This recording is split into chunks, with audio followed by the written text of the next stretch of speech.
Hello and welcome to Stories for Kids with me, Morel, and Storybell. Storybell. And twice, and so now Birdie says hello. And Birdie says hello again. We've got a story. We have indeed. And it's a hungry hawk. H-A-W-K, hawk. A very hungry one. Let's find out. Let's begin the story. And it's not a short story, it's a little bit long. So make sure that you are sitting comfortably and let us go on this adventure with this hungry hawk. Hush, little rabbit. Go to sleep. Up in the sky, the pretty stars peep. Down in the meadows, the clover tops are winking away at the lollipops, sang Lady Love as she rocked the cradle in which lay little Jack Rabbit. Out in the kitchen, old Mrs. Bunny, who had come over for the day, was baking cabbage cake, and Mr. Rabbit was reading in the Bunny Bridge Bulge a story about the new baby rabbit in the old bramble patch.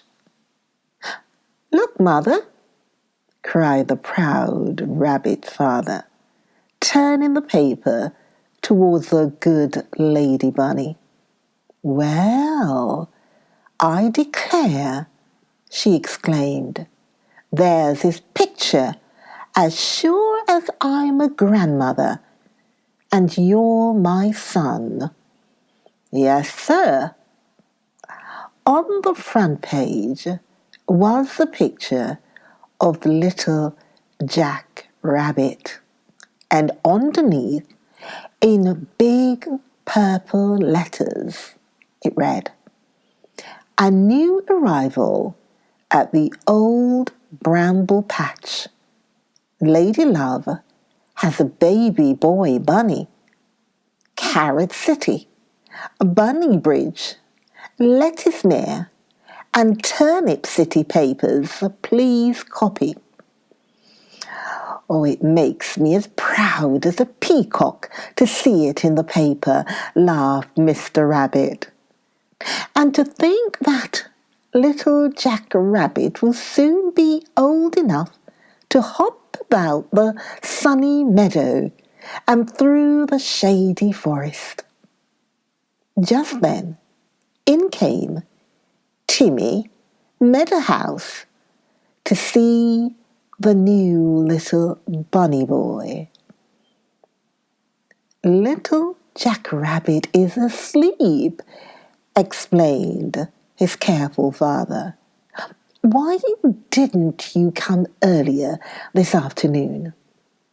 You ought to know, Timmy Meadowmouse, that little bunny babies are asleep by this hour." "What time is it?" asked the little Meadow Mouse. "I left my watch at home."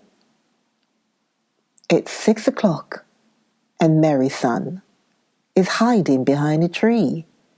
It won't be long before he will glide into the western sea," answered the cuckoo from her little clock house. "There, it's 6 o'clock. You'd better look out for Hungry Hawk. You should be home by this time," exclaimed Mr. Rabbit. "Can't I have a peep at your little bunny?"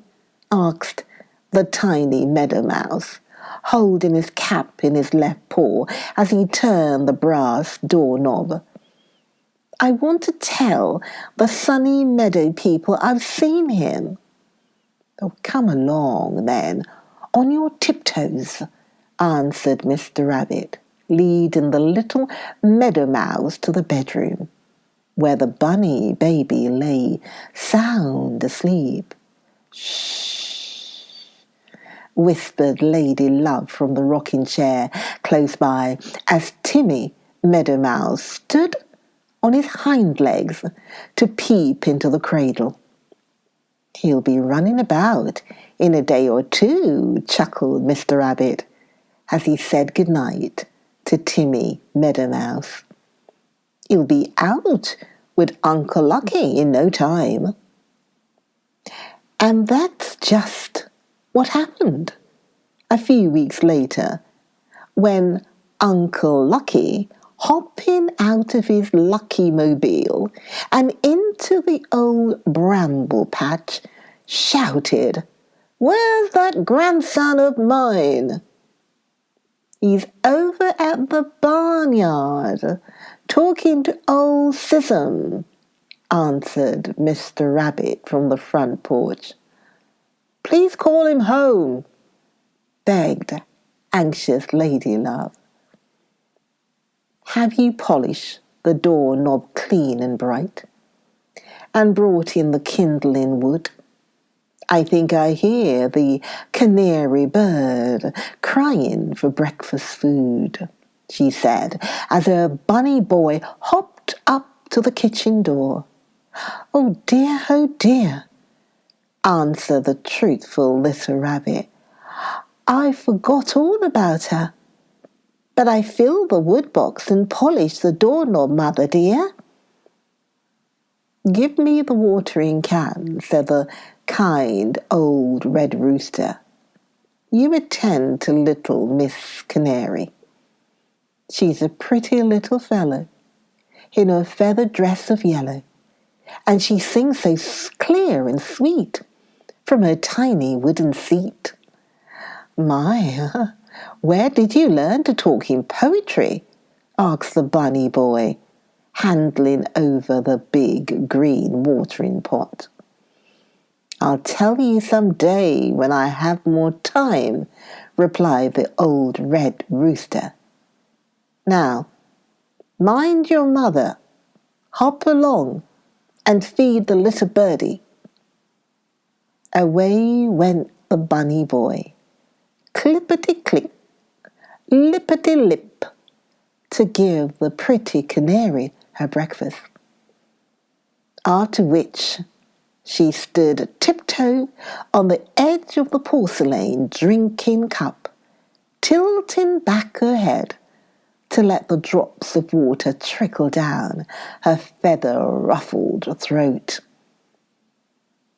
Would you believe it? Little Jack Rabbit is growing so fast we have to call up the 3-in-1 store twice a week for a new suit of clothes. That is, if he keeps on growing like this. He'll be in long pants before Easter, explained sweet Lady Love to the old gentleman rabbit. Laughed dear Uncle Lucky. "I remember you grew mighty fast. It seemed I had hardly given you a lollipop rattle when it came time to give you a cherry stone necklace." Just then, the old red rooster began to crow. "Oh, things have changed in the bramble patch. I've scarcely a moment's time to scratch, with little Jack Rabbit to teach and learn. I've hardly the time my wage to earn." "Did you ever?" laughed old Mrs. Bunny from the kitchen door. "One would think the old red rooster was a busy person. He'd rather rest on his hoe and talk to little Jack Rabbit than weed the garden. My, but he's a lazy fowl." "Never mind," answered Uncle Lucky, hopping around the little white house. Not far away, little Jack Rabbit and the old red rooster were feeding the pigeons, who had flown down from their pretty house on the top of a tall pole. "Hey there, young rabbit," cried Uncle Lucky. "Don't pull the tail feathers out of the old red rooster's swallowed tailcoat." You see, little Jack Rabbit was making believe that the good-natured rooster was a horse, and he was driving him to the station at Bunnybridge. "Where have you been?" asked the little bunny. "Oh, I've just come in from a drive," answered Uncle Lucky. "I had some business to attend to in Carrot City." "When are you going to take me for a ride?" "Wait a little longer till you're big enough to look out for yourself," answered wise old Uncle Lucky. "There's no telling when Danny Fox or Old Man Weasel may pop out from behind a tree. You're safer here in the old bramble patch for a while yet." All of a sudden, the old red rooster gave a warning. Quick as a wink, into the little red barn hopped the two bunnies. Uncle Lucky first, little Jack Rabbit next and last, but just as fast, the old red rooster. Closing the door, they peeped out through a knothole. There, in the backyard, stood Hungry Hawk. "Ha, ha, ha, ha,"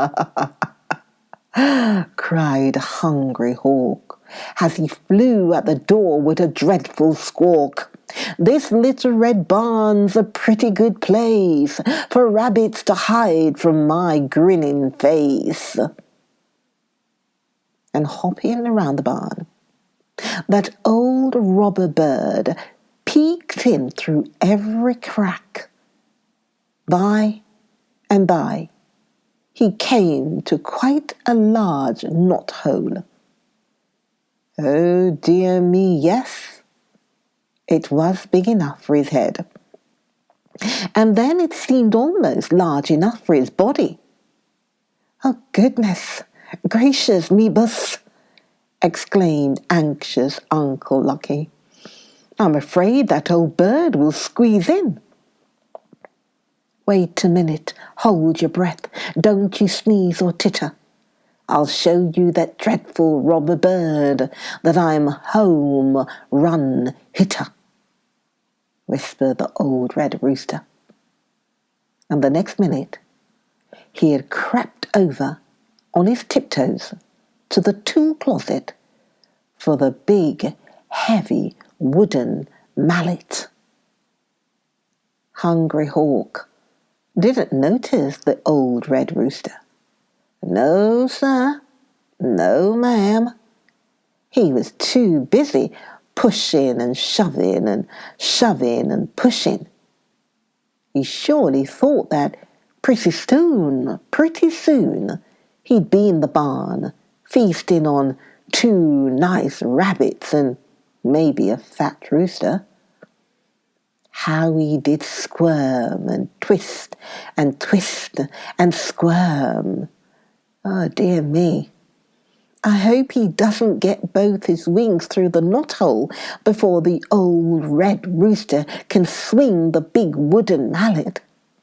Because if once inside, Hungry Hawk will put up a dreadful fight and maybe get the best of the 2 little rabbits and the old red rooster. Oh dear me again. I wish I could tell the kind policeman dog over the wireless what is going on in the little red barn. He wouldn't wait a minute. No, sir. No, ma'am. He'd come with his hickory stick and knock Hungry Hawk's tail right off before the old red rooster had time to swing the big wooden mallet. But there's no use wishing for things. Just get out and get them. That's the way. So here we go. Old red rooster, hurry up. And that's just what he did. Whack! Down came the wooden mallet on Hungry Hawk's head. Whoosh! How mad he was! Whack! Again the old red rooster tickled the wicked Hawk's head. Give him another!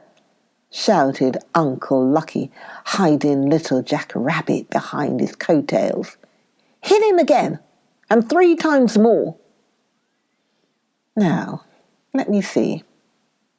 What did Hungry Hawk do after Uncle Lucky shouted to the old red rooster, hit him again? Well, what would you think he'd do? What would you think he'd do? Well, first he hid his head under his wing. Then he tried to squeeze back through the knothole. But he couldn't, for his feathers turned up at the end and made him bigger than ever. I don't want to break your head, said the old red rooster. This wooden mallet is pretty hard, but if you think you're going to eat Uncle Lucky or little Jack Rabbit or yours truly, you've made a mistake.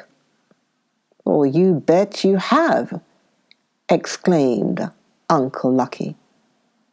You better go home to Mrs. Hawk and lead a better life hereafter. Dear me, I wish I could, answered Hungry Hawk. I've got an awful headache. The old red rooster hit me 3 times with the wooden mallet. Just then, who should hop into the barn but the policeman dog? I wonder how he found out what was going on. You wicked bird! I've got a good notion to shoot you, he shouted, pulling his gun from his hip pocket. Don't shoot, begged Hungry Hawk, his tail feathers twitching and his eyes blinking with fright. My, but he was scared. For that policeman dog's gun was a warlike-looking weapon, let me tell you. The handle was red, and the barrel black, and the bullet as yellow as a dandelion. I'll take 3 minutes to think about it, answered the policeman dog. But what are you going to do? You can't get out, and you can't get in. I guess you wish you were thin as a pin. Just think of a policeman dog making up poetry at a dangerous time like this. Well, I never. I'm worried enough to grow thin, answered Hungry Hawk. Besides, I'm dreadfully uncomfortable. I've got an idea, suddenly exclaimed wise Uncle Lucky. I'll knock out the board. Maybe it will split in 2 and free the old bird. Please be careful, begged Hungry Hawk, as the old gentleman rabbit lifted the heavy wooden mallet. Please don't make a mistake and hit me. 1, 2, 3, sang out Uncle Lucky, and down came the mallet, whack, against the board. The next minute, Hungry Hawk found himself by the woodpile. But dear me, the board hadn't cracked open. No, the nails had just pulled out of the big red barn. All of a sudden, the old hawk gave a tremendous squirm, and away he flew with a whoosh of wings above the sunny meadow. Oh, hawks are very crafty things.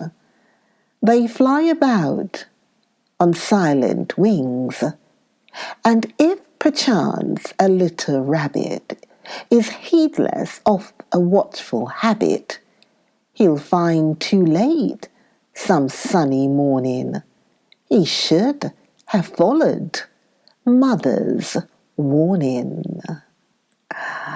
Oh, Hungry Hawk. That's quite a story.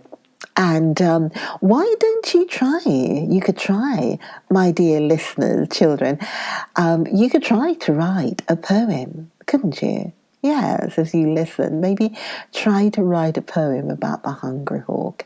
Anyway, that is the end of the story. And my birdie here, Birdie, I'm sure you enjoy that story. Not a hungry hawk. Anyway, I will be back. Morel will be back with other stories. So look out for the next video. Coming soon. Very soon. Coming soon. Look out for the next video. I'll see you then. Okay, be good. Be very, very good. All right. Bye for now. Bye.